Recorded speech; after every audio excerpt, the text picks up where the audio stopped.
പെണ്ണുങ്ങൾ പൊതുവെ mechanical engineering എടുക്കാത്ത ഒരു കാലം. അന്ന് ബിസ്മിനാലിൽ ഒരു മെക്കാനിക്കൽ എഞ്ചിനീയറിംഗ് എടുത്ത ഒരു പെൺകുട്ടി ഉണ്ടായിരുന്നു. പെൺകുട്ടിക്ക് മെക്കാനിക്കൽ ഫീൽഡിൽ എന്ത് ചെയ്യാൻ സാധിക്കും എന്നായിരുന്നു ബാക്കിയുള്ളവരുടെ എല്ലാവരുടെയും ചോദ്യം.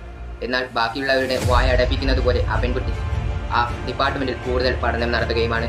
ബിസ്മിലാലിൽ നിന്നും ഇറങ്ങി IIT ബോംബെയിൽ പോയി അതിൻ്റെ ഇൻറ്റീരിയർ ഡിസൈനുകളും പഠിച്ചിട്ടാണ് ആ പെൺകുട്ടി തൻ്റെ പഠനം പൂർത്തിയാക്കുന്നത്. പിന്നീട് ആ പെൺകുട്ടി തളരാതെ മുന്നോട്ട് പോവുകയാണ്. വർഷം 1927 മഹേന്ദ്രയുടെ ഇൻറ്റീരിയർ ഡിസൈനറായിട്ട് ജോയിൻ ചെയ്യുകയാണ്.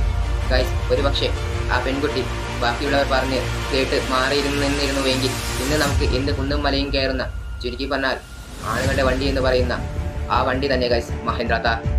ഇന്നത് നമുക്ക് ചിലപ്പം കാണാൻ സാധിക്കില്ലായിരുന്നു. ഇത്രയും നേരം ഞാൻ പറഞ്ഞത് വേറെ ആരെയും കുറിച്ചല്ല, മഹേന്ദ്ര താർ, മഹേന്ദ്ര XUV 700 എന്നീ വണ്ടികളുടെ ഡിസൈൻ ചെയ്ത പെൺകുട്ടിയെയാണ് രാംകൃപ അനന്തൻ.